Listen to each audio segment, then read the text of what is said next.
These are the Placeholder NPCs. I'm Dush. I play the mystic Arc Ferris, who goes by the call sign Rook. I'm Sam. I play Algernon Kentucky Blue, the Stitch, who is the medic of the Koi Fish. I'm Lex, and I play Voel Burung, our trusty pilot, and I go by the call sign Demon. My name is Xeno. I'll be taking on the role of Game Master, and this is our homebrew Scum Villainy campaign of Dark Cosmos.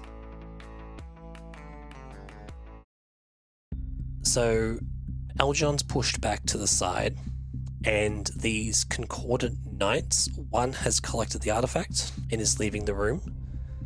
These other two go to you and go, "You there, we need to see your credentials. What role do you play in all of this?" Presumably, Algernon, again, not his first rodeo, would have forged identification.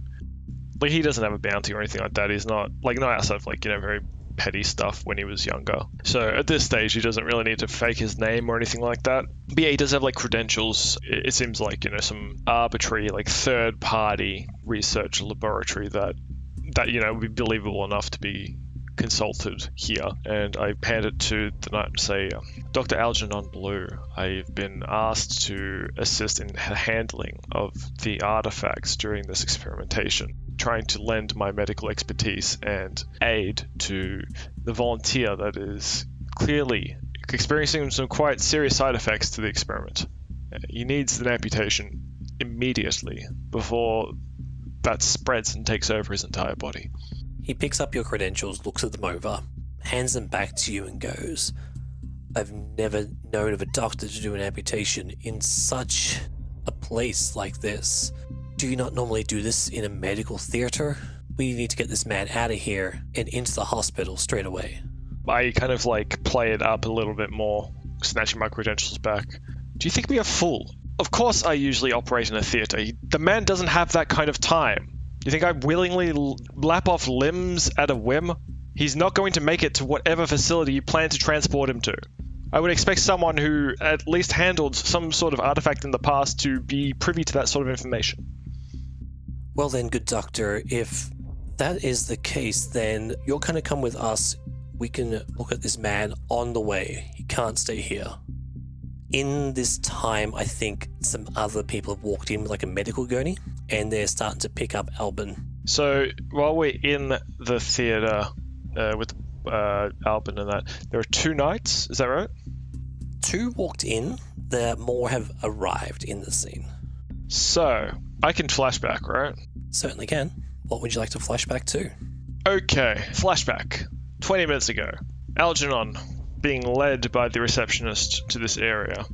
Algernon, while following behind, very subtly dropping small remote-controlled explosives down his pant leg and kind of suddenly kicking them behind under desks, that kind of stuff, into corners. A few different areas in the hallway, in the office, in a couple of rooms I managed to kick it in, just discreetly. Okay, yep. I think I see where this is going. As the knights decide to try and take Alburn away, Algernon does two things. He will use a detonator while reaching into his bag to set off these explosives. In the obvious confusion that this causes to the knights, he is going to grab his bag, start running towards the console in the other room, and switch the MRI on. Okay. Take a point of stress for the flashback. What's your stress point at the moment? How much stress do you have? I'm halfway. Halfway. I will let you know, even though this is a backstory episode, if you do max out on the stress, you will gain a second trauma. So be mindful of that. Hell yeah. I'm looking to rack them all. With the detonator, you're in close proximity of these Concordant Knights at the moment. Are you trying to do that secretly, or are you just going for it, not caring that they see you do it? Well, it's more the fact that they're telling me to stop. I was currently holding the laser saw.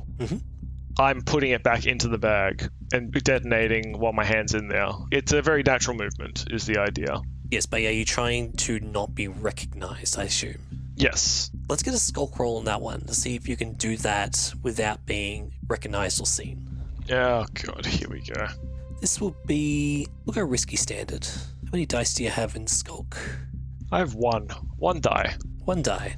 You can push yourself for more if you'd like. Yeah, I feel like I might need the stress later. No. Holy shit, it's a 6. You hit a 6. The explosion goes off. From there, you're moving to the machine to activate the MRI. Yes. You've run out, you've hit the switch, the MRI starts powering up. The guards are now on high alert here as they begin to pull out blaster pistols, and as soon as they pull them out, they are pulled into the machine. Several of them go off, causing more distraction as well. What is your next move? My next move is running in to grab Alburn before the fucking artifact gets too switched on, because I am leaving them in there with that. I think this is going to be a scramble roll by the sound of it, to scramble in, grab Alburn, and get out amongst the chaos. Yeah, scramble, fucking hell. Alright. I'll give you a devil's bargain though. Yes. I'll give you the extra die. The Concordant Knights are going to notice you do this and instruct to chase after you. So they will be hot on your tail. Okay. Mind you, they are still dealing with the MRI machine, Yeah. but you'll have a target on your back. So I got nothing in scramble, so what do I roll if I don't do a... Okay, so if you have nothing, you'll be rolling disadvantage, so you roll 2 dice, take the lowest. Right, okay. And we all know how you've been rolling amazingly this session. Yeah. I think I've just used up all my luck on that last one. I'm just trying to see if there's anything else that, like, Algernon would do to be smarter about it, but, like, I don't know how many other choices he has, really. You could always just leave him there. Yeah, look, the initial thing was to get away from the Concordant. Obviously, you can't be picked up by them. But he doesn't want to leave empty-handed. No, wait. Damn it, I can't. I was going to say, it's going to continue to amputate. No, I can't do that. The MRI's on. Can't amputate in the room. Yeah. That's it. That's what he's going to do. If you're trying to remove Alburn, I still think it's going to be a scramble roll. Mm. You do have a bit more control, so this will just be a risky standard. Yeah, okay. I'll take the bargain then. Is it worth taking the whole body, or is it worth taking just the hand? The hand is one thing, but having the person there as well to continue checks and experimentation is probably something the Syndicate might be interested in. Yeah, I think Algernon probably would. His curiosity would probably be overriding the smart thing to do. So I think he will try and escape with the entirety of Alburn. He won't amputate. The other thing I think you should consider is, what did Alburn see in the thread? Right, I can't go without knowing that information. Yeah, okay, he's going to try and take Alburn entirely. Give me a scramble roll. See how it goes. So you've got 1 dice. 1 dice now. Ah, fucking hell. God, I'm getting so many 3s. 3. I think as you run in there, with the MRI machine going off, Alburn's already on the gurney, ready to go out. Yep. You've run in, pushing past these Concordant Knights. As the MRI machine is powering up, their blaster pistols get pulled back. Some of them go off, and I think Algernon takes some blaster damage from just a ricocheting blaster bullet. Yeah, that's pretty fair. Take a level 2 harm. Just call it blaster shot. Now, this is a flashback episode, so at the end of this episode, that harm is going to clear. Yep. You're able to grab Alburn, and you are able to escape the room. The Concordant Knight that you push past is like, he's taking the patient. We need to get to him. And you are now running down a corridor. What's the next plan? Where are you trying to get to? I am going to speak into a communicator that is in contact with my driver, and I'll say, change of plans. Concordant in the building and hot on my tail. I've got the patient on a gurney and trying to find the nearest exit. Converge on secondary evacuation point and cover me. There will definitely be gunfire. And I'll pull out my blaster pistol with one hand and just kind of like get running with the gurney in front of the other.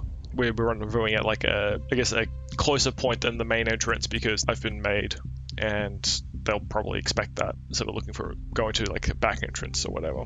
You're running down a corridor, pushing past a couple other people that are still here doing research. Turn a corner, and then you see a sign basically pointing to the outside. Behind you, the guards have now removed themselves from the room and are chasing you down this hallway. You hit the outside, Just down on the street is your ride. Question, what type of car would you have organized to do this extraction? With these extractions, around like 30% of the time, it probably involves some sort of shootout. So I would expect that it's relatively blaster-proof. It's not necessarily inconspicuous, but it's not flashy enough that you'll be able to easily pick it out of a crowd of vehicles when they make a getaway. So like obviously they're very aware of the potential of the way that these things end. So we're thinking like a standard sedan type of car? Is this more like a van, delivery truck style car? Is it a repurposed ambulance? Repurposed ambulance seems cool. But the problem with that being, it is a repurposed ambulance. And by repurposed, I mean that's had a bunch of work done to it. It is much faster than a regular ambulance. It does function as a getaway vehicle. And obviously doubles as a pretty good front for me as a doctor, being a consultant, to kind of pull off these kinds of jobs. Makes sense. Well, yeah, so an armor paneled ambulance with souped up engine, etc. Awesome. The back doors are open. You come barreling out this entrance into the back of the car. Bang for the driver to drive off. Behind that, you see the Concordant Knights standing at the entrance to the Institute, speaking into a radio of some sort. At this point in time, you have gotten away from them, but you feel backup is on the way. Are you heading directly to the Coop, or are you trying to create a diversion of sorts to cover your tracks? Well, I mean, I'm not the driver, right? I would assume that the driver knows the right kind of protocol for these sorts of things. I assume he doesn't want to lead people back to the Syndicate. And he's going to need to do some sort of shaking people off the tail first and getting inconspicuous before heading back. Yeah, so I assume that's what he would do. I would also assume that if it does come down to at a gunfight, we do have a couple of other Syndicate goons with blasters and that kind of stuff to take care of that. Me at this point, I'm in the back of the ambulance and I'm doing my best to try and carry out the amputation. Because I was not lying, he's not going to make it to any sort of operating theatre in time. I think that's going to be Algernon's focus. You're preparing yourself as best as possible. The car is making sharp turns. Packets of stuff are flying off the shelves. You're stabilizing Alburn as best as you can. The obsidian is now creeping up to his elbow. You're definitely running out of time. Yep. In the chaos, you're going to try and perform this one more time. Yes. I'm going to make it a risky standard again. I'm assuming this is going to be another doctor roll. Yeah. I will also say that this is not the first time that I've had to do some sort of procedure in the back of the racing ambulance. Mm-hmm. I would say that he probably has a couple of anchor points for a harness clip that he can attach to his belt. I mean, it won't completely stabilize him or the patient, but it will stop them from being barreled over in a sharp turn. Mm-hmm. I would say that also the patient's on the gurney is just bolted to the ambulance floor or locked in. I'm assuming at this point you've strapped him down as well, so he isn't. Yeah, in a safety kind of sense, you've kept him in place. On top of that, it might actually be not just an anchor point for my belt, but it might actually be anchored to the top and the bottom. It really does not allow me to get thrown about too much. Mm-hmm. Try to be very careful here. This is my last chance to get this right. If it spreads past the shoulder, I will not be able to amputate enough of his body to keep him alive.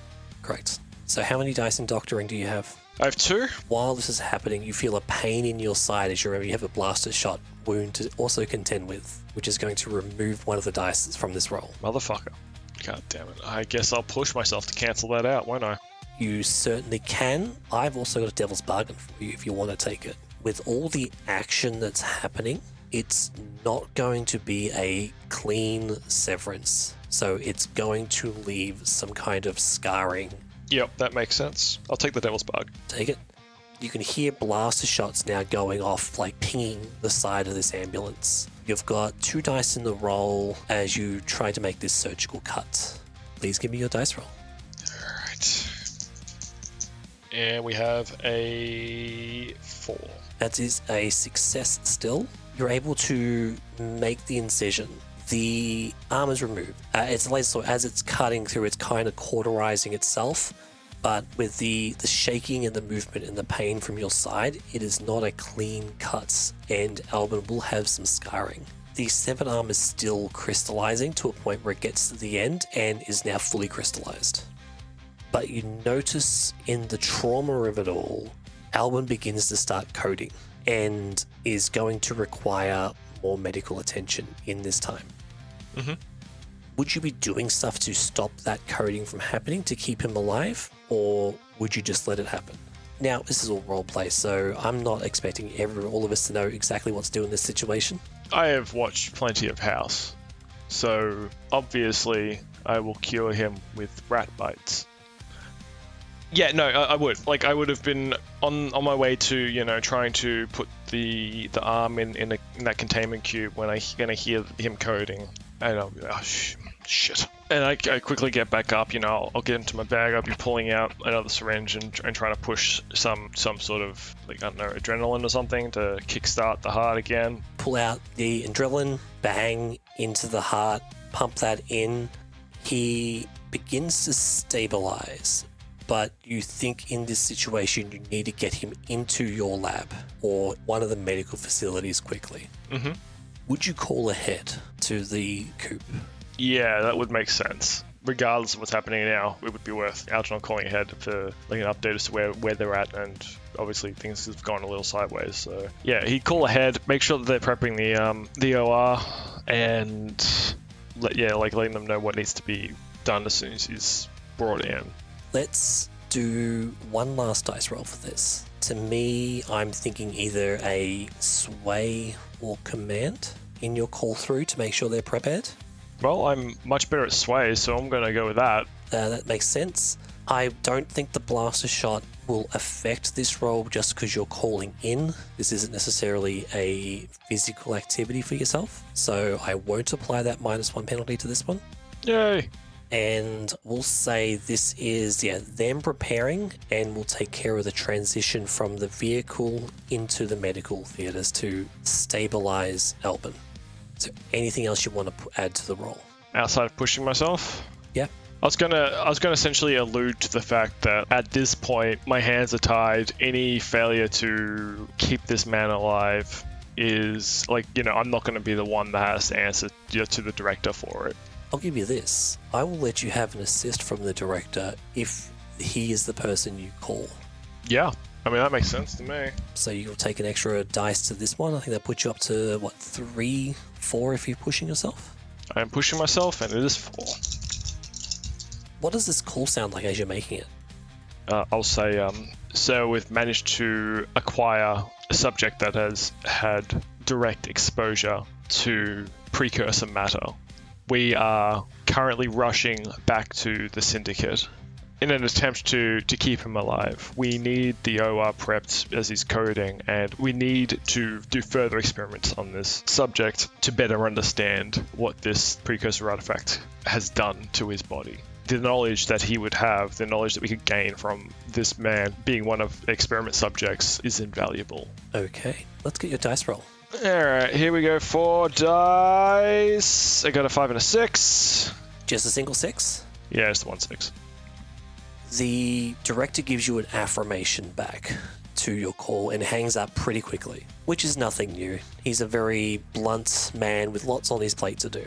As you're driving, you hear the sound of helicopters above, and then the sound of missiles and explosions happening. Jesus Christ. He has a lot of sway.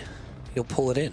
Yeah, okay. Yeah. Then the car makes some sudden movements and you come to a screeching stop. The doors burst open and there are several people there from the Syndicate who reach in and lead Alburn into the theatre. Mm-hmm. As you step out, you see the director standing at the doors. Very good, Dr. Blue. I expected nothing less than a spectacle from yourself. I believe you have something for me? I pick up the containment cube and, as I'm walking past to head to the OR, I kind of thrust it into his grasp. And I say, we'll have to exchange pleasantries at a later date, sir. And I just keep walking to the OR. He nods, smiles, and you head off down to the OR. And we'll run through a bit of a montage here. As we follow Algernon through the coop towards the operating theatres, he passes by the staff kitchen, where a small TV is switched on with a news broadcast. A broadcast featuring a much younger Zeke Weatherall, who is reporting from a viewing platform overlooking the black hole in the Solaris system. The sounds of that broadcast echo through the halls of the coop. And we are here just counting down the moments, waiting to hear that broadcast emanate from the black hole. As we cut to a scene in an office where wood paneling and bookshelves adorn the walls. A large wooden mahogany desk sits in the middle, and we see the director walk up and place the stone arm on a presentation stand, and then he takes a step back to admire the latest addition to his collection. This is Captain Keenan of the Ark Horizons. We departed Terra Bloom in the wake of calamity, brought upon by our own hands. Our goal was to save humanity from destruction. The scene crossfades to the celebrations in the streets. We see Salvador walking through crowds of people with Marissa on his hip. Marissa reaches out a flower to another person. But in truth, that humanity died when we left those unchosen behind. I and many other on board this Ark suffer sleepless nights fearing we wake to a dull sunrise. We cannot strive for a better future in the absence of humanity. Then we crossfade to another scene. We see Algernon walking into an office space, taking off surgical equipment and slumping over a desk to fill in reports, paperwork. We have made the decision to not let this act weigh heavy on our souls. And as such, we defy our prime directive and choose to return for those left behind. It is no easy feat to turn a vessel of this size and magnitude around, but we have some of the brightest minds and skilled mechanics working diligently to make it happen. We crossfade to another scene, still in the coop, looking down one of the cells, and we see Alburn curled up on a bed, kind of in the fetal position, grabbing onto where his arm once was. I know we cannot save you all. We cannot bring you all salvation. But at least we can offer you hope. Hope of seeing a brighter tomorrow. And one last transition. We fade to a shot in the operating theatre with a bouquet of flowers, now in full bloom. We will remember those left behind. We will come back for you.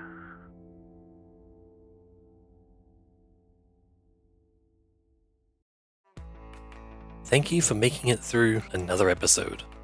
We'd love to hear your feedback on the show. If you have any questions or theories you'd like to discuss, then leave us a message in the comments of your favorite podcasting platform, and we'll do our best to reply when we can. Otherwise, come hang out with us on Instagram under the handle Placeholder NPCs. Background music for this episode is by Sasha End, opening credits by Feslian Studios, and sound effects by Zapsplat.com. All the links are in the episode description.